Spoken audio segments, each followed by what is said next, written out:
Bonjour.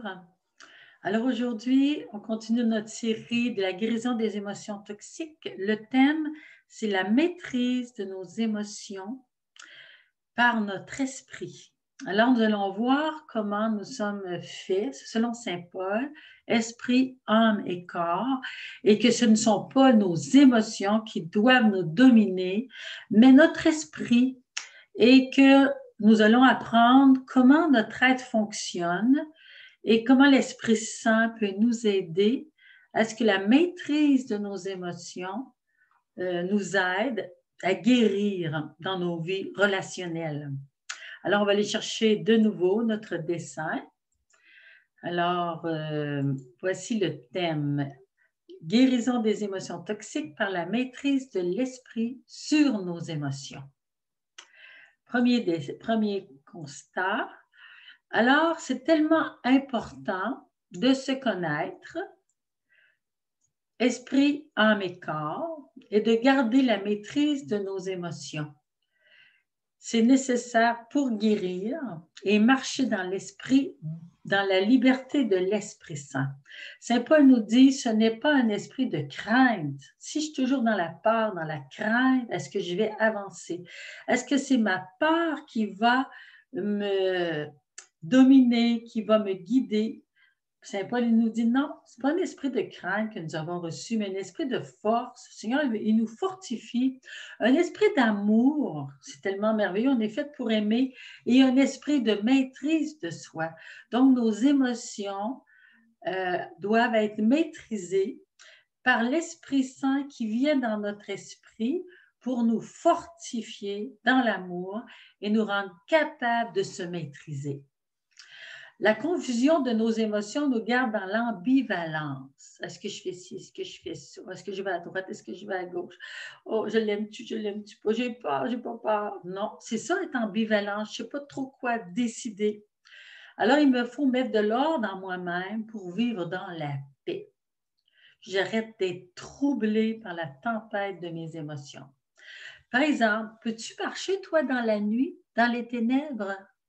Je te place devant une grande forêt, puis il fait noir, puis tu ne la connais pas, la forêt. Est-ce que tu vas être capable de marcher? Non, moi non plus. Je vais trébucher. Alors, on connaît tous l'histoire du petit Poucet qui était dans une grande forêt pour essayer justement de le tromper. Il avait mis la première fois sur son chemin du petit pain, puis les oiseaux l'ont tout mangé. Alors, il s'est dit non, il faut que je mette des pierres sur mon chemin pour retrouver mon chemin et rentrer à la maison. Alors moi et toi et moi, on doit rentrer à la maison, chez soi, où Dieu habite. C'est notre maison intérieure et je dois trouver le chemin. D'abord, comment je suis faite? La parole de Saint Paul nous dit comment, mais avant, la philosophie nous dit que l'homme est un esprit incarné. Un esprit, c'est un être spirituel que je ne vois pas, qui est incarné, qui rentre dans la chair. Alors en moi, il y a l'esprit et la chair. L'homme est un esprit incarné. Donc, j'ai un esprit. L'âme est spirituelle, c'est-à-dire qu'elle est esprit aussi. Je ne la vois pas, mais elle est en moi. J'ai de l'intelligence. Sainte Thérèse d'Avila nous dit que les 3 facultés de l'âme les plus importantes sont l'intelligence, la volonté et la mémoire. Et l'intelligence et la volonté sont supérieures à toute autre faculté dans notre âme. Et dans mon corps, bien, c'est sûr que toute la partie de mon corps qui est à l'intérieur, mais il y a mes 5 sens. C'est par la vue, le toucher, etc., que je peux contacter l'extérieur du monde. Et à travers ce que je vois, ce que j'entends, j'ai des émotions, vois-tu? C'est très lié à mes sens, à ma sensibilité. Il y en a qui sont extrêmement sensibles et leur émotion est à fleur de peau.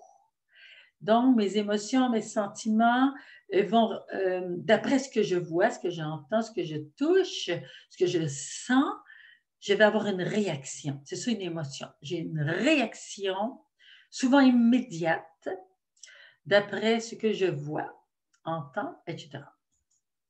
Maintenant, qui doit régner en moi, l'homme extérieur ou l'homme intérieur? Comme on le disait, mon corps, c'est mon homme extérieur avec ses sens. Et où mes yeux voient, mon nez entend, non, mes oreilles entendent, et mon nez sent, ma bouche parle, et ma bouche aussi peut toucher. Et mes bras peuvent toucher l'autre. Le reste est à l'intérieur de mon corps, donc mon âme, mon esprit est à l'intérieur de moi-même. L'homme extérieur, ben, il est né de la chair de mes parents. Je suis née dans mes sens, la vue, le toucher, l'odorat, l'ouïe. Et l'homme intérieur, il est né à l'intérieur. Je ne parle pas du corps intérieur, mes organes intérieurs, mes systèmes nerveux, lymphatiques, etc. Je parle d'une vie intérieure. Et il y en a peut-être qui ne vivent pas beaucoup de vie intérieure, sont peut-être rien que dans leur sensibilité, dans leur émotivité, qui touche beaucoup le corps. Mais la vie intérieure, c'est une vie en Dieu. Il y a peut-être aussi des personnes qui vont vivre dans leur intelligence, ce sont des penseurs. Ils vont aussi, d'autres vivre dans leur volonté, c'est des volontaires. Ça ne veut pas dire qu'ils sont des hommes et des femmes intérieurs. Quand je dis l'homme, je parle de l'humanité en soi. Je parle de l'homme qui contient homme et femme. Comme dans l'hébreu, selon la parole de la Genèse, l'hébreu nous dit que Dieu créa l'homme, Adamus, et il les créa Ish et Isha, c'est-à-dire mâle et femelle. Donc, l'être humain est mâle et femelle, il se divise en deux. Donc, je parle de l'être humain en soi, il peut être extérieur et intérieur. Mais qui doit régner dans cet être humain? Est-ce que c'est l'extérieur, d'après ce que je vois, ou bien l'intérieur, d'après ce que je vis intérieurement? Pour cela, il faut vivre d'une façon intérieure.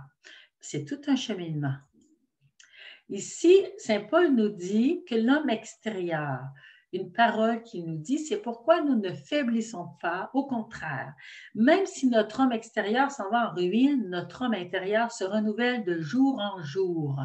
Alors, Saint Paul expérimente que son homme extérieur, il vieillit et il n'est plus aussi alerte qu'avant. Il ne peut plus autant réussir de projets, il doit diminuer. Mais il dit, l'homme intérieur en moi se renouvelle de jour en jour. Moi, je ne vieillis pas, je rajeunis. Je ne sais pas si tu as expérimenté ça, d'être plus vieux à 20 ans, puis d'être plus jeune à 60 ans. En tout cas, moi, je peux te le dire.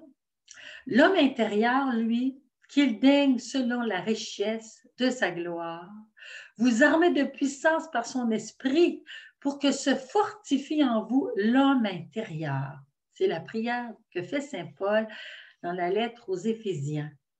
Donc, j'ai à faire fortifier mon homme intérieur. Cette capacité de vivre en dedans de moi, de connecter avec mon esprit, mon cœur profond.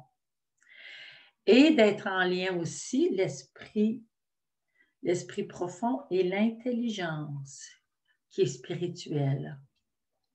Alors, notre parole ici, 2 Corinthiens 4, 16, elle est corrigée ici, nous dit que nous avons un homme extérieur et des émotions, je vais en parler tantôt, et que nous sommes psychiques par notre homme extérieur, sensible. Et l'homme intérieur, lui, est appelé à naître de nouveau dans l'Esprit Saint et va devenir un homme spirituel. Mais je vais être amenée à séparer maintenant l'homme spirituel de l'homme mystique qui est agi par l'Esprit Saint. Parce qu'aujourd'hui, on parle beaucoup d'hommes spirituels, de spiritualité. Donc, je peux faire partie de la spiritualité bouddhique, spiritualité musulmane, spiritualité chrétienne et de toutes les sortes. Je peux être dans le zen. Je peux vivre dans le yoga, une sorte de spiritualité. Donc, la spiritualité chrétienne, elle exige que nous sommes nés de nouveau par le baptême.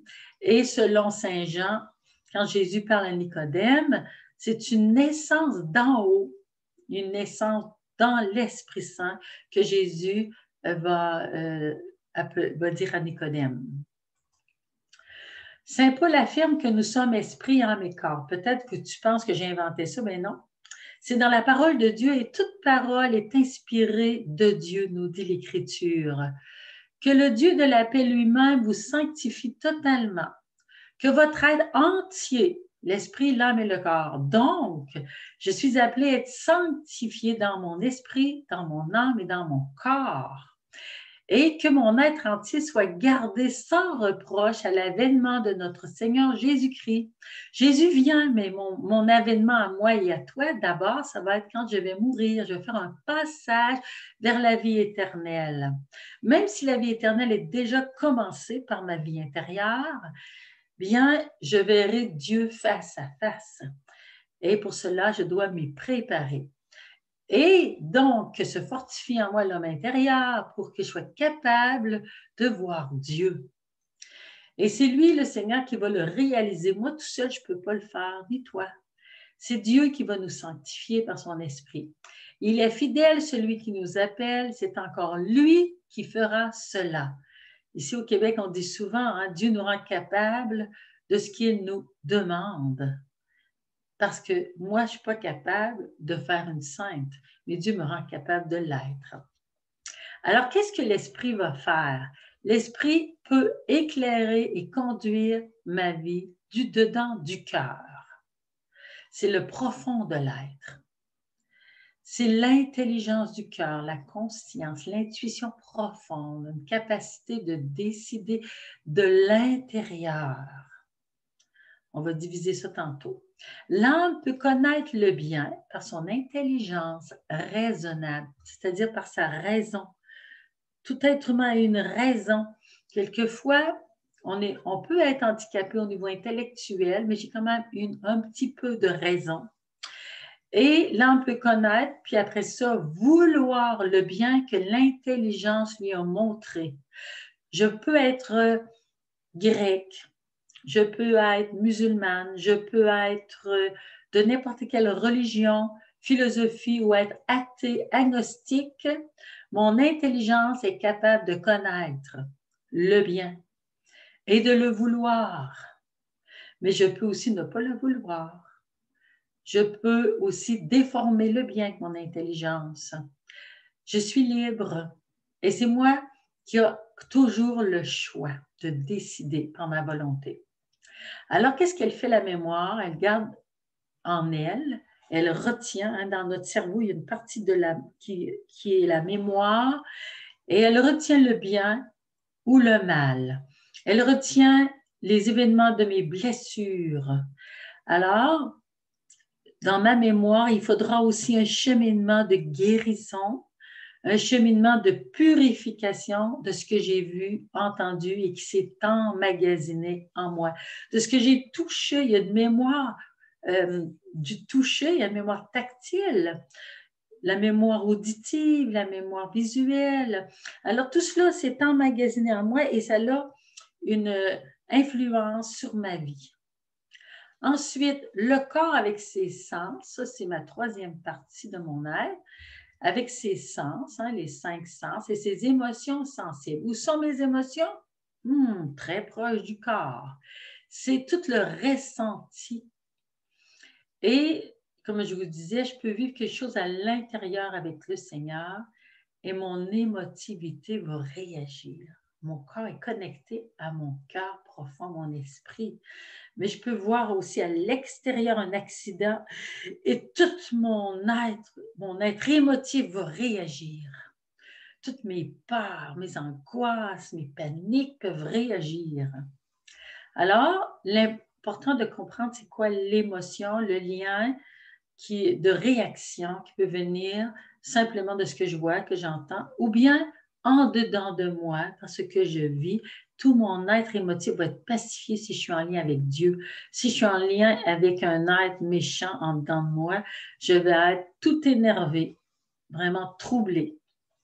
Alors, les sens apportent des renseignements à notre intelligence. Les émotions réagissent à ce qui est vu, entendu, touché, senti et goûté, comme je le vous disais. On continue. Alors, mes émotions et mes sens externes sont-ils mon guide? Voyez-vous ici, on a compris que les émotions sont dans le corps, dans le sens qu'ils vont réagir et le corps va tout le... Tu sais, quelqu'un qui a peur, on le voit dans ses yeux, dans ses mouvements. Quelqu'un qui est jaloux aussi, on va le voir dans ses yeux et dans ses paroles. Mon émotivité va paraître aussi quand je déteste quelqu'un, quand je suis violente, quand j'en veux, je suis rancunière. Mon être émotif, ça va transparaître dans mon corps. Alors, si je ne crois plus à rien, je peux avoir bloqué tout mon être émotif. Mes émotions ne réagissent plus parce que j'ai coupé ma tête de mes émotions. Ma mémoire est là, mais c'est tout engourdi. Je ne veux plus souffrir. Alors, je coupe tout. Souvent, je fais des serments intérieurs. Je dis, plus jamais je vais souffrir ou plus jamais je vais aimer. Alors, je ne sens plus rien, je ne goûte plus rien. Je ne vis pas à l'intérieur de moi une vie intérieure. Je l'ai coupée. J'ai besoin de guérison. Même nos émotions non toxiques, la joie, l'amour, est-ce que ce sont elles qui doivent guider ma vie?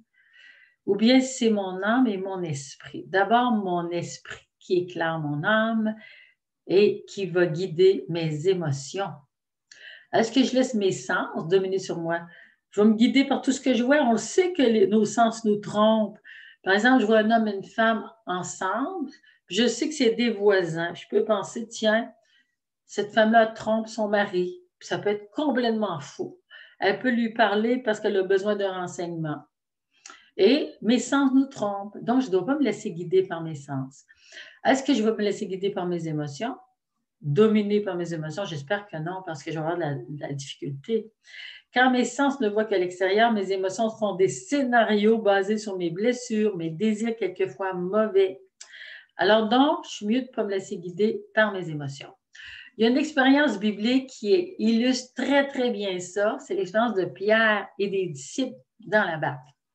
Jésus vient de nourrir la foule et dit à ses disciples, « Allez, je vais vous retrouver plus tard. » Alors, ils prennent la barque et ils s'en vont sur l'autre rive. Jésus s'en va prier pendant la nuit. Et voilà que sur la mer de Galilée, il y a une tempête. Jésus, lui, il s'en vient, il décide de descendre la montagne et il va les rejoindre, mais il les rejoint d'une façon assez spéciale. Il marche sur les eaux. Et les apôtres, eux autres, sont terrifiés déjà par la tempête, ils ont peur. Et qu'est-ce qu'ils voient dans les grosses vagues, dans le vent? Ils voient un fantôme. Alors, voyez-vous ce que les yeux peuvent voir, ce que les motivités peuvent susciter, se mettre à crier de peur. Hein? Nos chers Juifs sont très émotifs. Alors, le Seigneur, il dit, « N'ayez pas peur, c'est moi. » Ah, c'est toi, là. Saint-Pierre, il réagit tout de suite, on le sait, on le connaît. Mais Seigneur, c'est toi. Dis-moi de marcher sur les eaux à ta rencontre. Je trouve ça passionnant, lui, de marcher sur les eaux. Qui d'entre nous ne trouverait pas ça passionnant? Alors, le Seigneur lui dit, viens. Et il sort de la barque, il se met à marcher sur les eaux. Il regarde Jésus, puis il trouve ça extraordinaire. Mais voilà que les vagues deviennent très fortes, le vent se renforcit, et le Pierre, il voit les grosses vagues qui le submergent. Et là, il se met à caler. Pourquoi il se met à caler? Il s'est laissé conduire par ses émotions, son émotivité, sa sensibilité, tout ce qu'il voyait, tout ce qu'il entendait. Il a paniqué, il a laissé la panique le guider au lieu de laisser sa foi et son regard sur Jésus le guider. Et qu'est-ce qui arrive? Alors, il se met à caler, il crie vers Jésus qui lui prend la main. Au moins, il y a eu le réflexe de foi de se tourner vers Jésus qui était capable de le sauver de cette situation. Et le Seigneur Jésus lui dit, mais pourquoi tu n'as pas de foi? Pourquoi tu as peur? Autrement dit, pourquoi tu laisses tes émotions te dominer? Pourquoi ta foi ne te domine? Pourquoi ce n'est pas ta foi qui domine ta vie, qui guide ta vie? Alors, voici toutes nos expériences avec nos émotions toxiques peuvent nous submerger et nous amener à faire des choses terribles quelquefois. Par la jalousie, je peux souhaiter du mal à quelqu'un, ça pourrait arriver. Par l'amertume et le non-pardon, je peux rentrer dans la vengeance, la colère, la violence et même aller jusqu'à tuer. Par l'incrédulité, je peux me fermer à l'amour, je ne suis plus capable d'aimer, je ne crois pas à personne, je ne fais plus confiance. Par la haine de soi, je peux me détruire. Par la peur, je peux laisser aveugler ma vue, puis ma vue peut me faire, qui ne voit pas, peut me faire agir avec folie. Quand je ne vois pas, le Seigneur disait bien ça, hein? Un aveugle ne peut pas conduire un autre aveugle. Et par le rejet, je peux me couper de tous. Je coupe tous les liens parce que je me rejette puis je rejette les autres. Alors, est-ce que je laisse mes émotions toxiques me guider? Surtout pas. Alors, mon esprit, voyez-vous, là, l'esprit a pris le dessus pour guider l'âme et le corps. Mon esprit guidé par l'Esprit Saint ne serait-il pas bien placé pour guider ma vie? C'est ce que Saint Paul nous dit. Or, je vous le dis, laissez-vous mener par l'esprit et vous ne risquerez pas de satisfaire la convoitise charnelle. Cette convoitise charnelle qui est logée dans mes émotions, les émotions l'expriment très bien. Alors, je ne veux pas les satisfaire parce que je veux vivre dans l'esprit. Je veux que ce soit mon esprit qui guide ma vie. Je veux vivre au niveau de l'être profond, mon cœur profond où se loge mon esprit à la fine pointe de mon âme.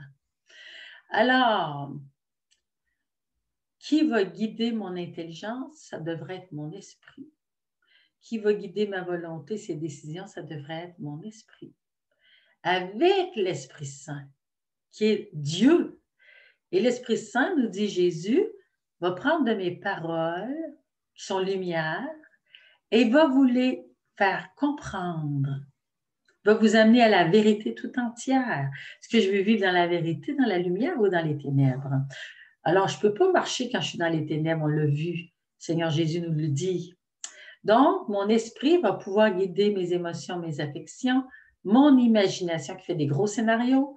Il va guider mon corps avec ses sens au lieu de le laisser dominer. Comme Saint Paul nous dit, ceux qui vivent selon la chair désirent ce qui est charnel. Ceux qui vivent selon l'esprit, ce qui est spirituel.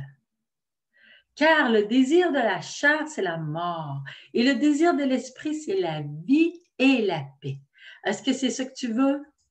Moi, en tout cas, c'est ce que je veux. Il y a une méditation ici que nous allons faire ensemble, mais avant, regardons encore notre dessin. Je vois mon intelligence et ma volonté ici, mais l'esprit, où est-ce qu'il est? Il est au niveau du cœur, l'esprit. Et dans mon esprit se loge l'Esprit Saint avec le Père et le Fils. C'est la demeure de Dieu, nous dit Jésus. Si quelqu'un écoute ma parole et la met en pratique, nous viendrons chez lui et nous nous ferons une demeure en lui.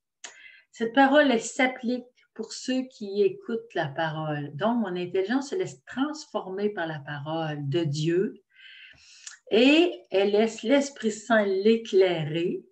Ma volonté apprend avec Jésus à dire oui à la volonté de Dieu qui lui est supérieure parce que Dieu, ce qu'il veut, c'est toujours la sagesse, le bien, le bon pour tous et chacun. Alors, je laisse ma volonté se laisser guider par la volonté de Dieu que mon esprit connaît par l'Esprit Saint. Voyez-vous les rayons qui sortent et qui viennent enseigner l'intelligence, la volonté, qui viennent ensuite sur les émotions. Voyez-vous les émotions que je ressens dans mon ventre, les émotions que je ressens sur ma peau. Hein, des fois, il y en a dit, et je le ressens.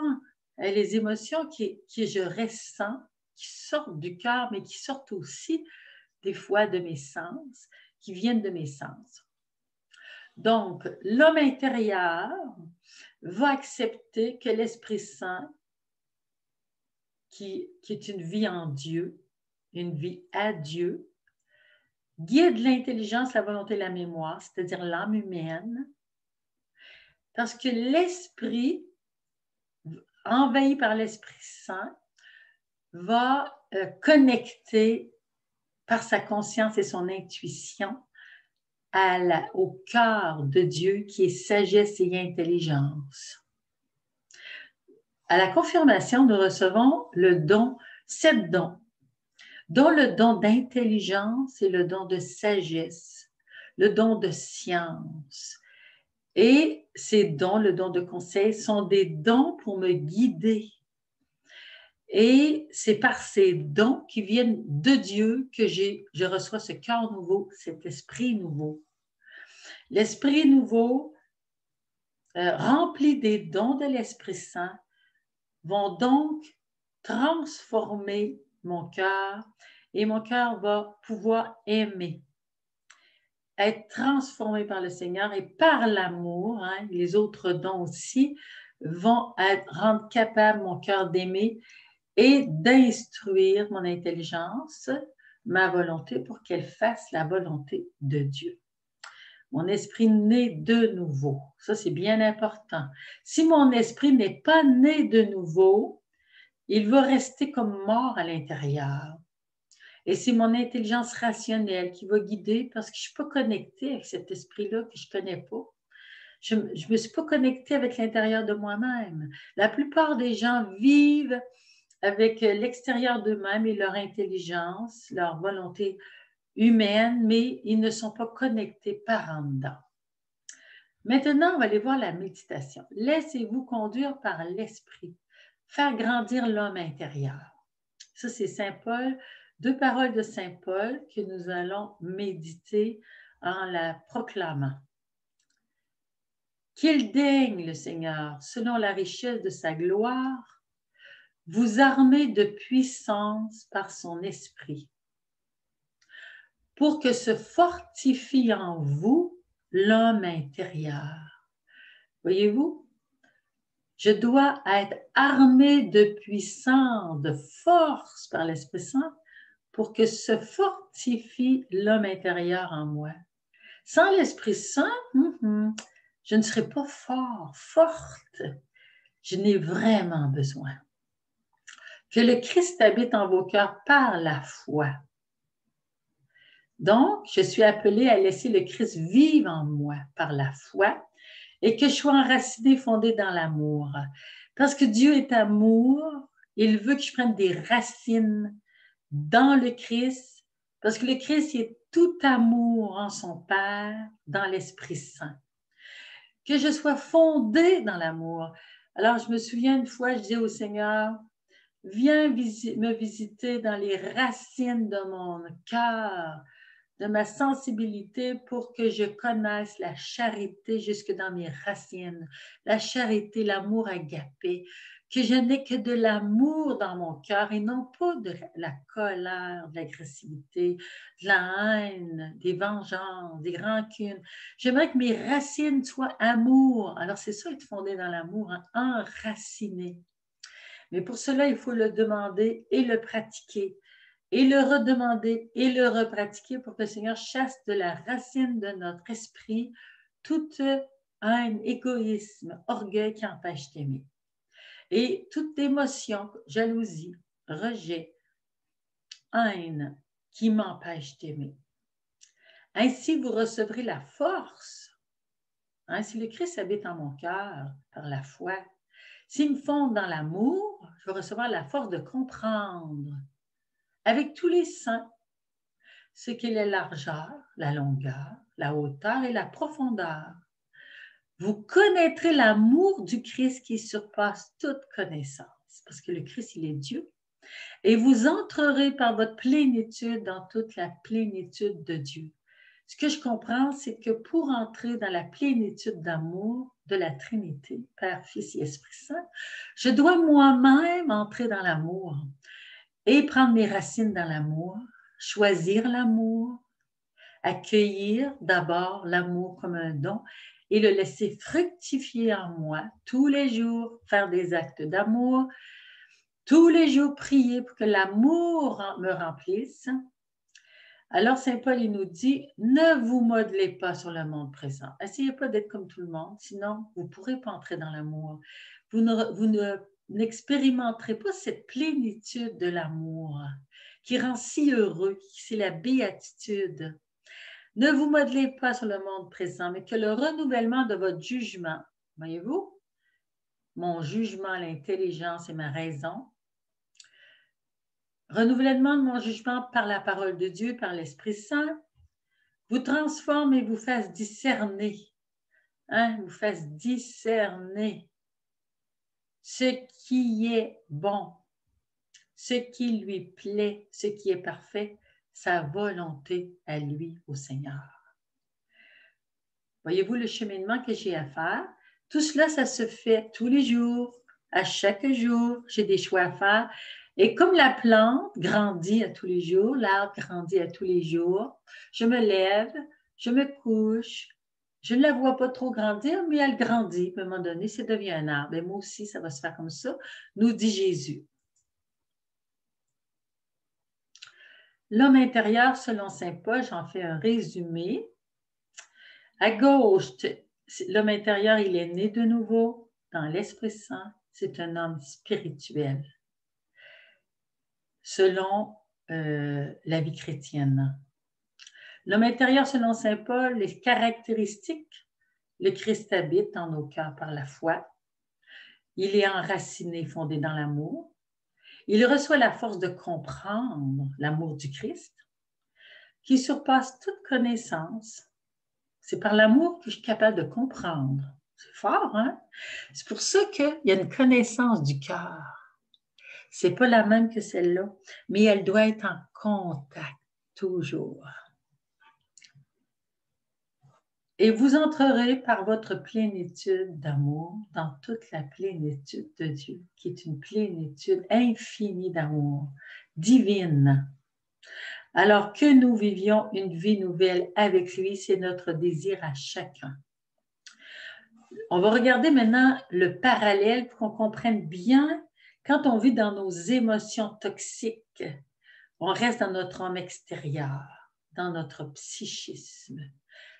On est charnel, on est vieil homme, on est nourrisson et enfant, on n'est pas grandi, on est terrestre, on reste enraciné sur la terre, on ne vit pas encore une vie spirituelle. Mais si je suis dans mon homme intérieur, mon être profond, je vais devenir spirituel, encore spirituel, c'est-à-dire dans l'esprit, homme nouveau, adulte, céleste. C'est des mots que saint Paul nous donne dans la parole de Dieu. Je vous ai donné des références. Alors, cheminer dans l'Esprit Saint avec le baptême dans l'Esprit. Une vie mystique, pour une vie mystique. Peut-être pour moi, c'est un grand mot, le mot mystique, mais ça veut simplement dire que je vis dans l'Esprit Saint. Saint Paul a eu une expérience, lui, de vie mystique. Il était un mystique.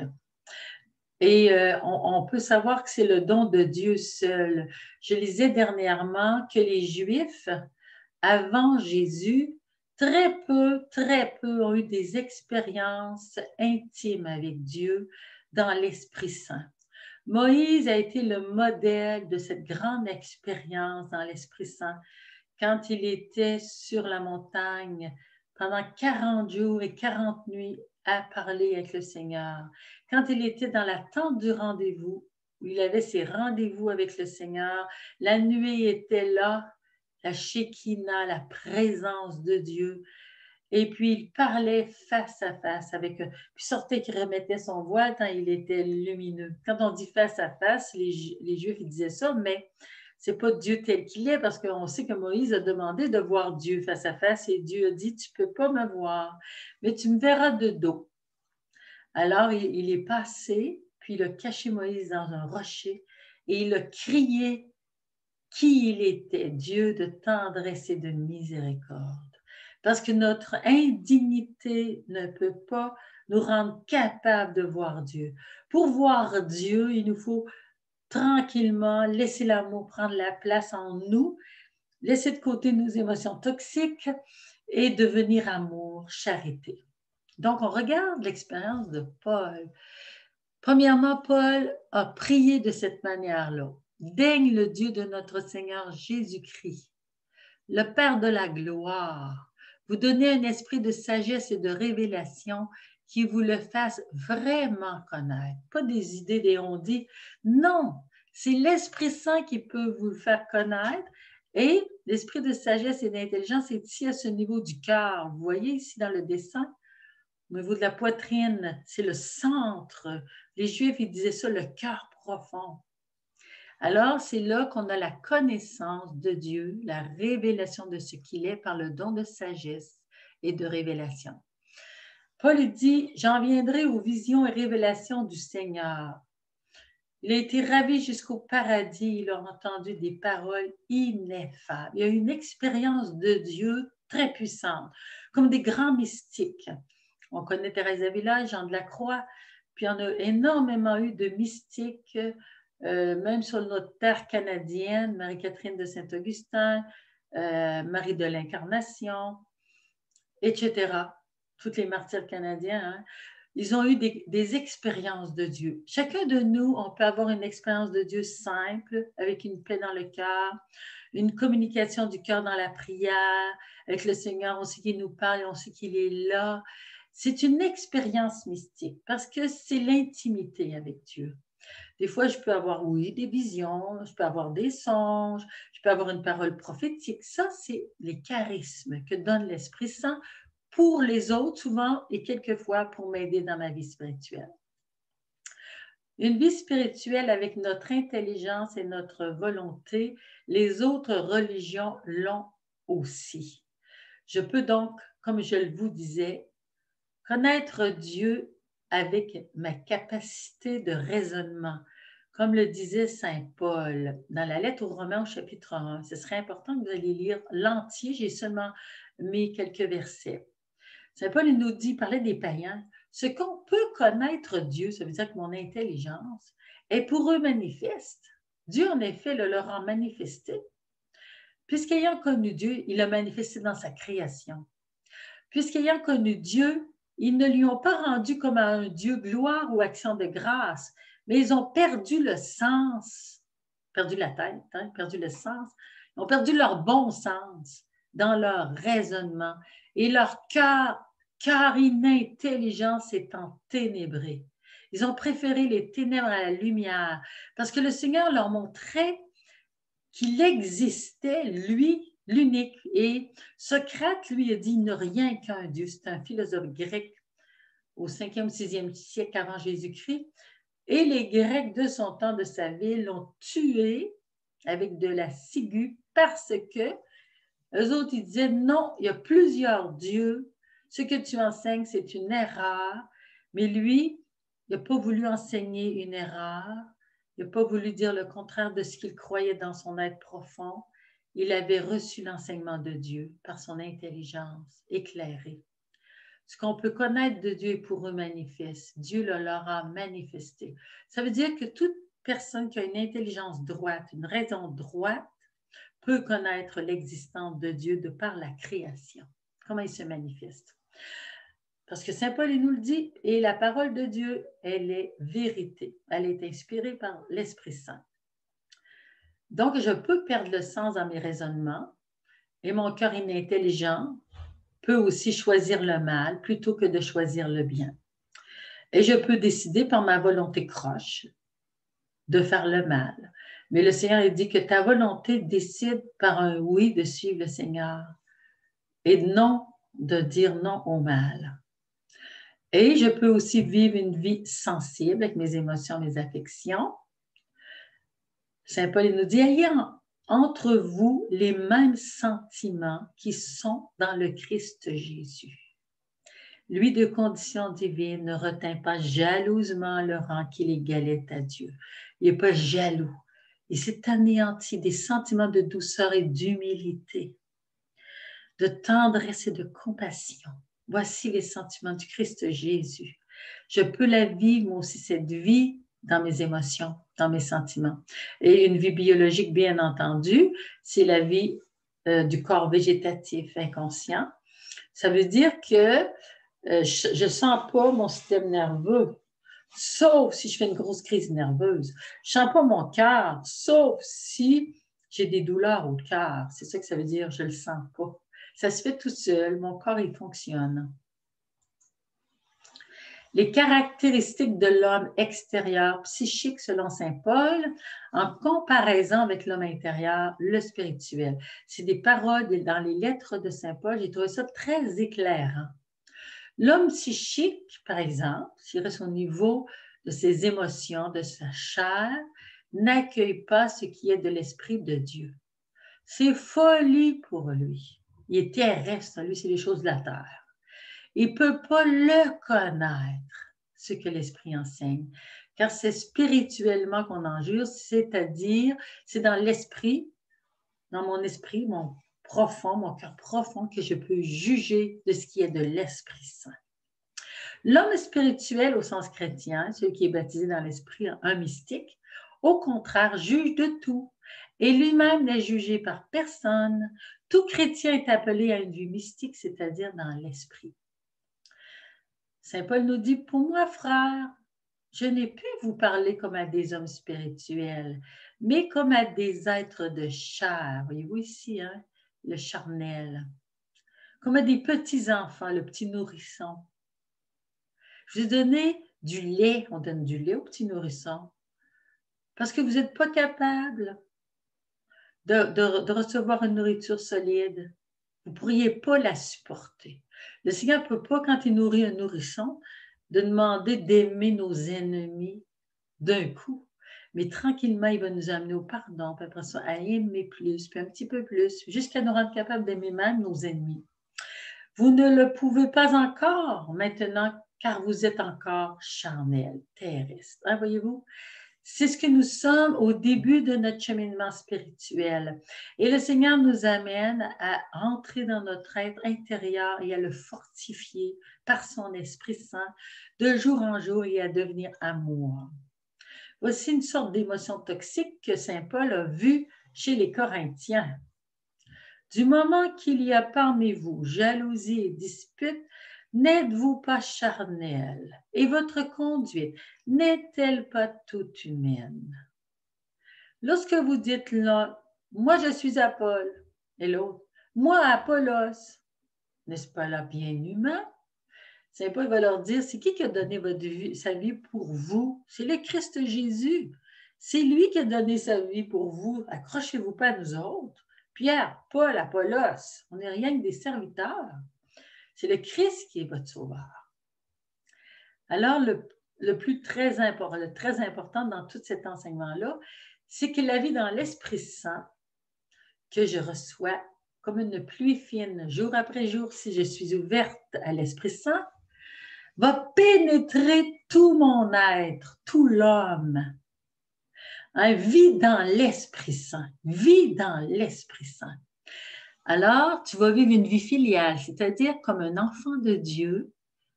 Tu vas voir Dieu comme ton papa, ton père, et Jésus comme ton grand frère.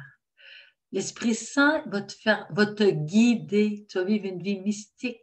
Et ensuite, charismatique, tourné vers les autres, il va te donner des charismes, des dons pour rendre des services. Et ils sont tous différents, nos dons. Ensuite, c'est la vie de l'homme intérieur, l'homme nouveau. Est-ce qu'on veut être de ceux qui vivent de cette vie nouvelle, être nouveau intérieurement? Ensuite, cette vie dans l'esprit va pénétrer ma vie spirituelle naturelle à tout homme, donc l'intelligence et la volonté. La raison va être renouvelée par la parole de Dieu, la volonté éclairée par l'intelligence de la foi, et la volonté va être soumise à l'obéissance de la foi. La foi, c'est tout ce que le Seigneur s'est révélé à moi, tout ce qu'il m'a dit par son Verbe, le Christ Jésus, que je me soumette à sa volonté dans sa parole. Ensuite, je vais vivre une vie psychique, sensible. Ces sentiments et émotions seront à convertir au Christ. Ma mémoire et mon imagination à guider vers le Christ. Mes sens à maîtriser. Alors, est-ce que je veux produire dans mes sens des fruits de la chair ou des fruits de l'Esprit Saint? On peut regarder ces deux paroles qui nous font produire des fruits de l'Esprit Saint. en Galates ou dans la lettre aux Corinthiens. Ensuite, ma vie végétative ou biologique, inconsciente ou douleur, c'est l'homme extérieur seulement. Avec mes sens aussi, qui c'est l'homme extérieur. Donc, c'est à moi de choisir. Voici mon être tout en vie maintenant et le profond ici avec les émotions qui sont ici à l'extérieur, mes sens qui renseignent mon intelligence va communiquer avec mon esprit. Quand je vais être équilibrée, je vais vivre cette vie dans l'Esprit Saint. Et ici encore, Saint Paul nous invite à vivre cette vie dans l'Esprit Saint comme lui l'a vécu. Je voulais vous dire que ce dernier dessin ici, je l'ai fait en collaboration avec Arnaud Dumouche. J'avais commencé mon dessin, mais lui, il m'a aidé pour signifier les vies clairement. Et moi, je lui ai dit, je pense qu'on va être obligé de dire une vie mystique parce que au niveau, aujourd'hui, on parle beaucoup de spiritualité, d'être spirituel, mais il peut y avoir la spiritualité du yoga, la spiritualité hindoue, bouddhique, musulmane. Alors, moi, je parle ici de la spiritualité chrétienne. Ici, il y a une homélie que j'ai prise dans le Bréviaire, une homélie du 4e siècle. Celui qui se plonge avec foi dans ce baptême, le baptême dans l'Esprit Saint, qui est un baptême de ma nouvelle naissance, se sépare du démon. Vous vous souvenez, hein, à mon baptême, à tout baptême, on entend ça. Renonces-tu à l'ennemi? Renonces-tu au démon, à ses œuvres, à ses séductions? Est-ce que tu veux croire au Christ? Donc, je me sépare de l'ennemi, je m'unis au Christ, c'est lui en qui je veux croire. Je renonce et je confesse le Christ qui est Dieu. Celui qui se plonge avec foi dans ce baptême de la nouvelle naissance rejette l'esclavage, revêt la condition de fils adoptif et sort du bain brillant comme le soleil, rayonnant de justice. C'est cet enfant de Dieu. On oublie la grandeur de notre vie filiale, vie intérieure. Nous sommes des enfants de Dieu. C'est ça, c'est immense cet enfant de Dieu. Vie nouvelle en Dieu.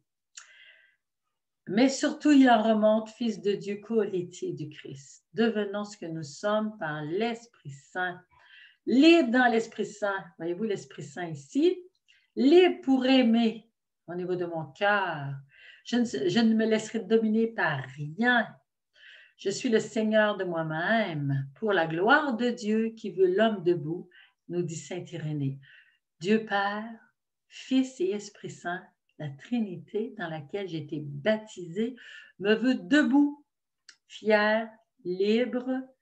Donc, c'est mon esprit qui va guider mes émotions, mes sens, tout mon être dans le Christ Jésus. Amen. Alors, je vais maintenant vous retrouver. J'espère que tu as pu en profiter et que maintenant, nous sommes tous appelés à cette maîtrise de nos émotions, mais par l'Esprit Saint, par la grâce de Dieu de tous les jours. Seul, je ne peux rien faire et tout est grâce, mais Dieu ne fait rien sans moi. Parce qu'il m'a créé libre, c'est avec mes choix, mes efforts d'aimer que je vais renoncer à mes émotions toxiques pour choisir d'habiter dans le Christ Jésus comme dans l'amour, libre, heureux.